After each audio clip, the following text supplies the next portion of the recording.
On commence pas à me sortir les clichés là ici. C'est notre premier jour d'essai. Une brousse, s'il vous plaît. Il faut savoir l'affinage. Ça s'affine pas. C'est la cliente qui va t'expliquer. Il te l'a dit. Allez, plus vite, Hugo. Je donne tout. On va les faire rentrer. Le son là. Un exemple de la L2, sous la coude. Vous ne se goûterez pas. Les pâtes à la brousse. Ça, c'est l'estomac, ça. L'estomac nourrit le cœur aussi. Tu respectes pas, tu sautes sur le ventre. Lève la gamme. Il y a une chèvre qui t'a défait ton lacet. J'ai de la bave de partout. Ah, adieu les Jojo. Aujourd'hui, nous sommes au cœur du marché du Cours Julien pour aller rencontrer la famille Falco et déguster les fameuses brousses du Rhône. Internationalement connues en Provence. Vous êtes prêts? Allez, on y va. Allez, c'est parti.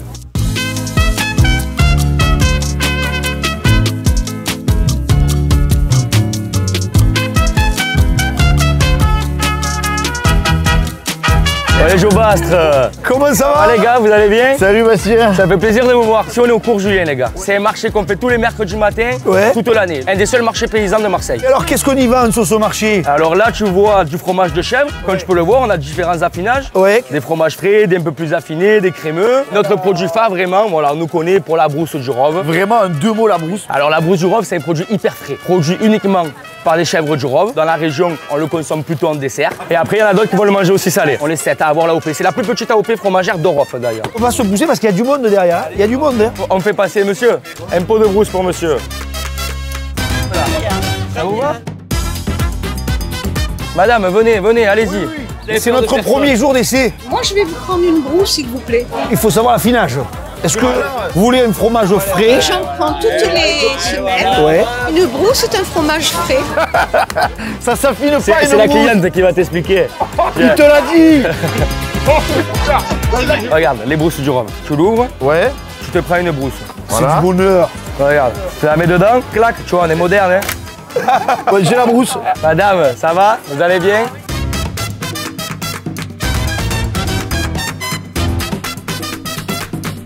Merci, bonne journée. Bonne journée, bonne dégustation. C'est un acte militant en fait de venir chercher les brousses. Et on est fiers de le faire. Tenez monsieur. Bon acte de militage alors. Hein. Madame, vous nous avez dit 2 crémeux. Vous savez que ça c'est 3. Hein. Donc est-ce que ça veut dire qu'au fond de vous, vous en voulez une 3e? Peut-être je vais prendre un cœur. Ben voilà, j'ai fait la vente. Et qu'est-ce que vous aimez dans ces brousses? Ben, c'est la fraîcheur. Ah ouais. Et puis même celles-là, elles sont vraiment très bonnes. Celle-là particulièrement. C'est un incontournable. On en donne 2. Ouais. Et 2 crémeux, hein? Oui. J'adore ça parce que quand j'avais 10-11 ans et tout, j'ai gardé les chefs comme son crémeux. Et du coup, de manger la brousse, ça vous rappelle votre enfance finalement un peu? Vraiment les meilleurs moments de ma vie. Oh, c'est beau. Le cœur de la Cabre d'Or est encore là. Je ne connais rien de plus désaltérant que de chauffer une chèvre et... Ah, tété directement, oh là là. On a le droit. Tu l'as déjà fait? Tu l'as déjà fait, Bastien? On commence pas à me sortir les clichés là ici. C'est mort là, je suis mort après. Mais là on peut. Il a dit couper. Bon après les gars, vous devez y aller là parce que franchement là depuis tout à l'heure, vous allez à la maison, ça va être mieux. Je vais rester tout seul derrière le comptoir. Vous allez voir mon père à la traite, comme ça. Passez une bonne journée à tout le monde. Bastien, merci à toi. Allez, merci à vous. Bastien, il n'a pas le temps là. Regardez, je peux rester longtemps comme ça. Hop là. Ciao. Ciao.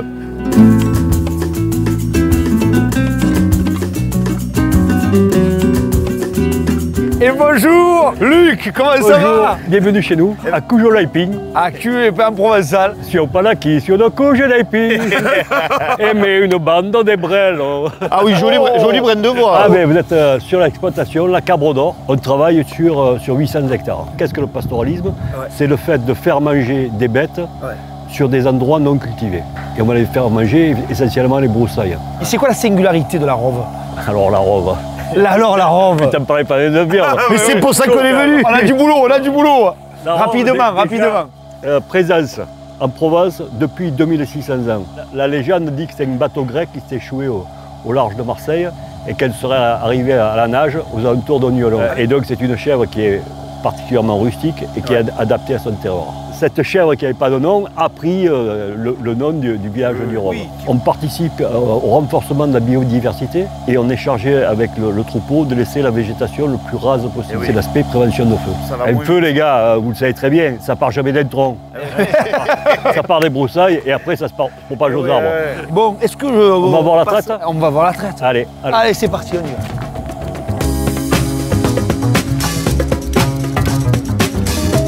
Alors, où est-ce qu'on est là, Luc? Eh bien, dans la salle de traite, c'est de là que tout part. On va leur donner les bonbons. Alors, qu'est-ce que c'est? De l'orge, du blé? De l'orge, bien. Il est bon, hein? Si je fais la bière à la maison dans la cave, donc j'en ai un peu. Oui. Moi, j'ai rien entendu. Vous le gardez pour vous, mais oui, la balicus. L'abus d'alcool est dangereux pour la santé. Ah ben, ils entendent, là? Eh ben oui. Allez, plus vite, Hugo, plus vite. Je donne tout. On va les faire rentrer. T'entends? Oh pétard! Et bonjour! Le son là! C'est un véritable spectacle! Là, c'est un secteur de la L2. Sous la coupe de tout.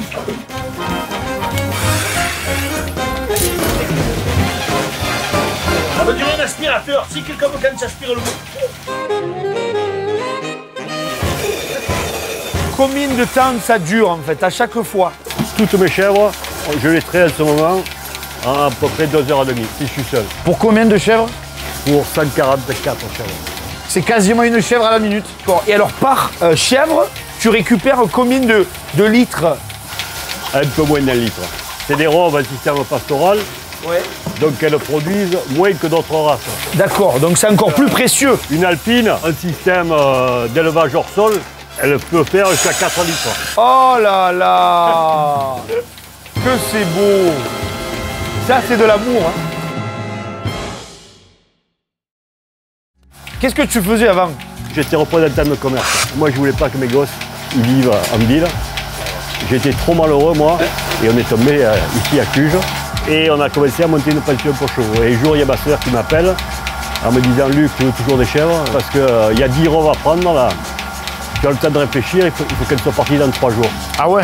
Je dis, ben ça va, je prends le fourgon, j'arrive. Je suis allé voir le chevrier là, qui nous avait indiqué le truc. Il m'a dit, écoute, voilà, il y a 10 chèvres qu'on m'a proposé. Moi, j'en ai déjà assez, j'en veux pas. Et donc, il m'a expliqué pendant une demi-heure ce qu'était l'élevage de chèvres. Une demi-heure, 30 minutes. Sa femme m'a expliqué pendant un quart d'heure comment fabriquer les fromages. Et je suis arrivé à la maison avec 12 chèvres, fort de 3 quarts d'heure de formation. C'est exceptionnel. Et pour finir dans les trucs atypiques, pour faire 4 ronds, je suis allé travailler à Hockey Coral à côté. Mais non! Ouais, j'étais cow-boy pendant 3 ans. C'est pas vrai! Cow-boy chevrier. Voilà. Le cow-boy chevrier, c'est incroyable! Et 20 ans après, 144 chèvres, de plus en plus, tu commences à déléguer l'exploitation à ton fils. Oui, il est indispensable qu'il ait une autonomie de décision parce que moi, j'appartiens au passé et c'est eux qui vont écrire l'avenir.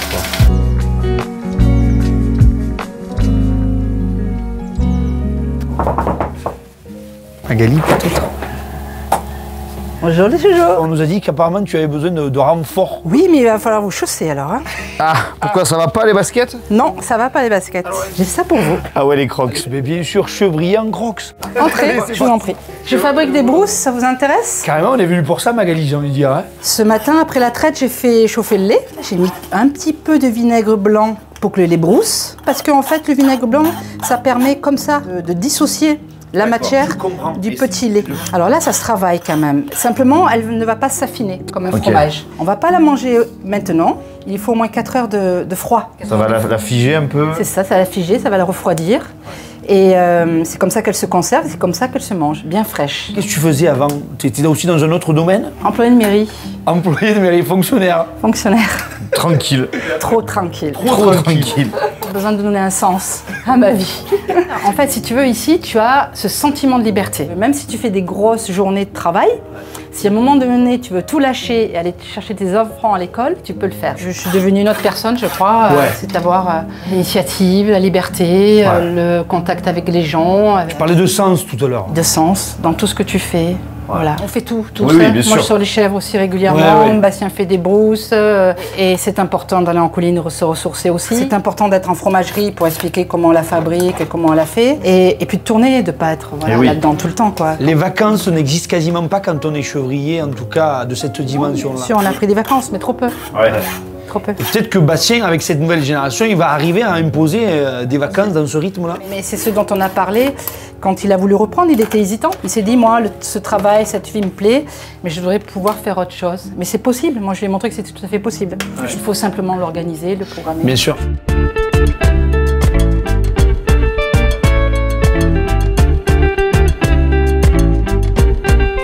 Alors, tu as vu la jolie petite étiquette dont on est très fier. Ouais. AOP, Brousse du Rhône. C'est 11 ans de démarche pour essayer de protéger ce produit-là. Grosso modo, les critères, c'est quoi concrètement? En gros. Avoir des chefs du Rhône, voilà. 100%. La race, ouais. La race, ouais. Sur un territoire bien précis. C'est le principe de toutes les AOP. C'est des chefs qui mangent en colline. Ouais. C'est minimum 5 heures par jour. Dans le cahier des charges, c'est la végétation qui va conditionner un territoire. Okay. Mais par contre, il y a une saison fromage. Ça, il faut retenir, très important. Très important. L'hiver, elles sont en pleine gestation. Alors, on continue de les mener en colline, de les faire manger. On ne traite pas, donc je n'ai pas de lait. Donc, vous ne trouverez pas de brousse, du rove à Noël, tant pis. Mais c'est parce que le plaisir est rare, en fait, donc on se garde le kiff. Il faut attendre le printemps pour les retrouver. Alors, grosso modo, c'est mars-octobre. Je me permets de prendre une petite cuillère. Je t'en prie. Et alors là, presque, c'est un moment solennel, du coup. Là, c'est un moment solennel. Oui, et puis surtout, pour une première, il faut que ce soit nature. Pour ressentir tout le produit. Pour ressentir tout le produit, tout le goût. 3, 2, 1, c'est parti.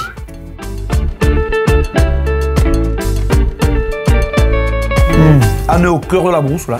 On est au cœur de la brousse du Rhône. C'est excellent. Mais la texture, elle est incroyable, en fait. Ça fond en bouche, en fait. C'est important qu'en fin de bouche, ce soit onctueux. Oui. On a des restaurants de qualité, étoilés. On a un 3 étoiles juste là, au Castellet. On est dans l'arrière-cuisine d'un restaurant étoilé, ici, en fait. Magali, on t'en a pas proposé. On a été un peu égoïste. Je crois qu'en même temps, ça va. Du fromage ici, on a mon copain et des brousses non plus. Et c'est peut-être l'heure d'aller manger. On a pris l'apéro, on va dire. Je sais pas, on a pris quelques quilles dans la voiture pour nous aussi partager notre amour du bon vin et des bonnes choses. Eh ben, on va partager avec grand plaisir. On y va? Ouais, on y va. Allez, c'est parti. Allez les gars. Oh là là, c'est bon, on y est. Attention. Pour la suite, pâte à la brousse. Ouais, c'est pas vrai, on peut l'applaudir, je crois. Bravo, vraiment, ma sœur. Bon appétit. Et c'est quoi la recette des pâtes à la brousse, Fanette? Alors c'est très simple, du coup je sais pas si on a le droit de la dire. Oh merde, non mais pour ça reste entre nous et les abonnés Jomasque quoi. Eh ben du coup c'est tout simplement de la bonne brousse du rhum de la maison. Ouais. Avec des bonnes pâtes. Ouais. Et tu mets un petit peu de filet d'huile d'olive de la maison avec des oliviers derrière. Voilà. Et du poivron moulin. Excellent. Tu es mère de famille, tu es professeur des écoles. Ah oui. Comment on vit cette vie entre à la fois la vie sur l'exploitation et à la fois avec les élèves? Je suis née ici, on a commencé à faire les fromages à 4 dans la cuisine en bas, quoi, donc je connais ça très bien. Après, j'ai une passion qui est mon métier d'enseignement que j'ai toujours voulu faire, donc voilà, je voulais pas bosser ici vraiment à part entière, mais je suis toujours là pour aider, donner un coup de main quand il faut. Et un jour, tu feras la bascule ou? Ah ça, je sais pas, on verra. Et même si Fanette, elle n'est pas encore à 100% sur l'exploitation, elle habite ici quand même. Elle habite ici et quand elle habite ici, Marie qui débarque également dans l'exploitation Ludo. C'était un rêve de petit garçon d'habiter à la campagne. Ouais. Et puis de là, avoir cette chance déjà de faire le premier confinement là. Ouais. J'ai été confiné, c'est le confiné, d'accord. Obligé de rester enfermé. T'imagines, obligé de rester là. Tu arrives ici, c'est ta bulle d'oxygène. Il n'y a pas un matin où tu te lèves, tu te dis putain, j'ai pas envie d'aller travailler, c'est pas possible. Il travaillait avec le beau-frère. J'arrive, je suis de la ville. Hein. Au début, tu es là, tu portes la brouette, tu sais pas quoi faire. Tu es dans l'humilité, humilité, plus. Dans l'humilité. Donc le moindre geste, tu regardes, tu apprends, tu lui voles un peu du savoir, tu voles un peu à Magali, tu voles un peu à Luc. À part avoir des voitures et du goudron, tu n'as jamais rien vu. Et là, c'est un changement de vie total. Et Bastien, qu'est-ce que un petit avis sur le beau-frère? En vrai, je te dis la vérité, c'est un encul. Et c'est sur les deux caméras. Hein. Et le micro accroché. On mettra un petit bip. Hein. Non, en vrai, je l'aime trop. Je suis trop content qu'il travaille avec nous. Faut dire ce qu'il y a aussi, que c'est pas facile tous les jours de travailler aussi avec ses deux parents, tu vois. C'est vrai que ça porte un côté un tiers. Exactement. Voilà. Moi, ça m'apporte aussi un peu de fraîcheur aussi, tu vois. La cabre d'or, c'est du cœur finalement, Magali. Hein. C'est du cœur, toujours. En parlant de cœur. Oui. Ce qu'on ne se goûterait pas. Les pâtes à la brousse. Ça, c'est l'estomac, ça. Ça, c'est l'estomac. Oui, c'est les organes proches. C'est juste à côté, hein. Mais l'estomac nourrit le cœur aussi. Allez, c'est bon, on y va, c'est parti. Bon appétit.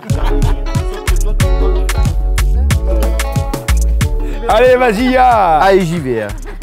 Et sois bon dans la dégustation. Sois bon dans tes émotions, Hugo. En fait, il y a tout. Les pâtes, j'imagine Barilla, bon ok, c'est bon. Bravo pour le choix. Mais après, le côté de la brousse qu'on a goûté ce matin qui est crémeux, réconfortant, enveloppant. Le filet d'huile d'olive qui apporte un peu de gras. Et après, il y a le piquant du chèvre râpé qui complète complètement le plat. C'est délicieux. Bravo. Fanette, merci. Avec plaisir. Et merci à toute la famille Falco pour votre générosité et ce que vous êtes. Franchement, on est dans la sincérité, la justesse. C'est des pâtes qui ont du sens.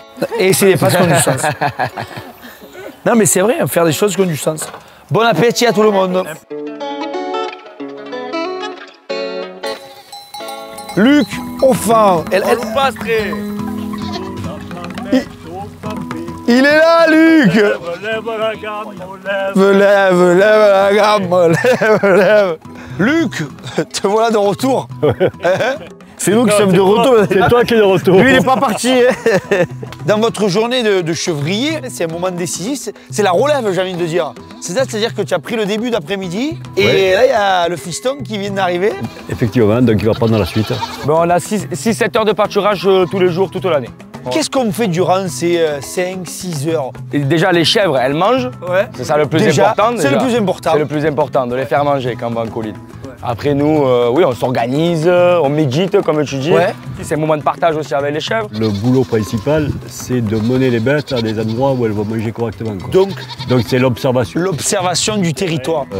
Qu'est-ce qu'on va pouvoir leur faire gérer? Le but du pastoralisme, c'est de prendre sur la colline qu'un tiers de la ressource pour laisser la végétation repousser et qu'on ait du pâturage pérenne aussi. Quand vous faites tout ça, vous n'êtes pas tout seul, mais il y a aussi les chiens. C'est les contremaîtres. Celui-là, ça c'est le chien de protection, c'est pour ça que tu l'as vu en premier. Par rapport à quoi, protection? Par rapport au loup déjà, dans un premier temps, voilà. Parce que c'est, on va dire, le prédateur le plus dangereux pour nous. Et ensuite derrière, les autres chiens? Ce sont des chiens de conduite. Et là, comment ça se... Qui sont là pour... Quand il y en a une devant, une derrière? Regrouper le troupeau. Par exemple, quand on va traverser une route. Elles n'ont pas le droit de traverser, c'est ou d'un côté ou de l'autre. Déjà, le chien, dans un premier temps, il le sait que les chèvres n'ont pas le droit. Donc déjà, il va avoir un comportement qui va faire qu'il va se mettre devant, il va montrer à la chèvre, voilà, que attention. Après, bien sûr, il entend le commandement pour faire une action. C'est quoi, c'est des mots en provençal ou... Ça, c'est quand tu les insultes. Ah ouais, quand tu les insultes? Bah, on les coups. Ah, il est pas bien, il est pas bien, il est pas bien. Super, oh, attention, ça rigole plus. Et est-ce que tu fais la sieste avec tes chèvres des fois en colline? Ça m'arrive. Là, il y a quand même un problème, c'est que là, on commence à voir les petits. Les cabris. Eh ouais. Tu n'as pas le temps de faire la sieste. Non, c'est qu'ils ne te respectent pas. Tant tu dors, ils te sautent sur le ventre. Mais non, c'est pas vrai. Ouais. Essaye de t'asseoir, tu vas voir un peu. Bon Luc, merci vraiment. Mais les gars, on t'embrasse. Avec plaisir. On va essayer de gérer le troupeau comme il se doit. Portez-vous bien. Et de le ramener à bon port.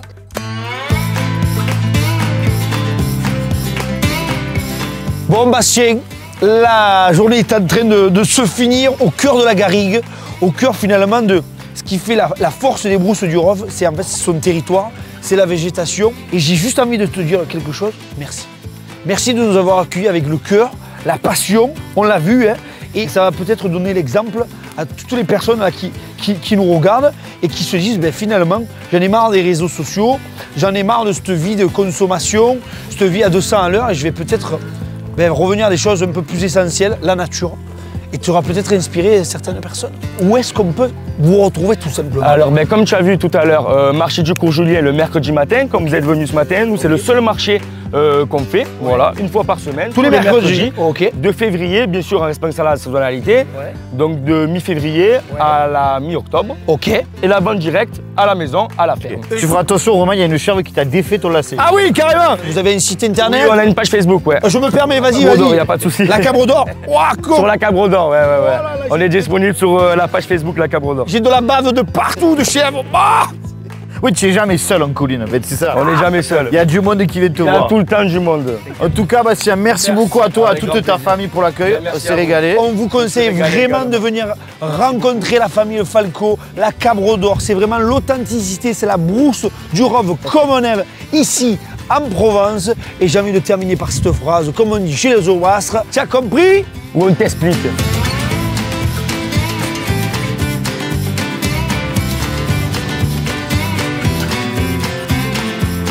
Che senza la cava non puoi magari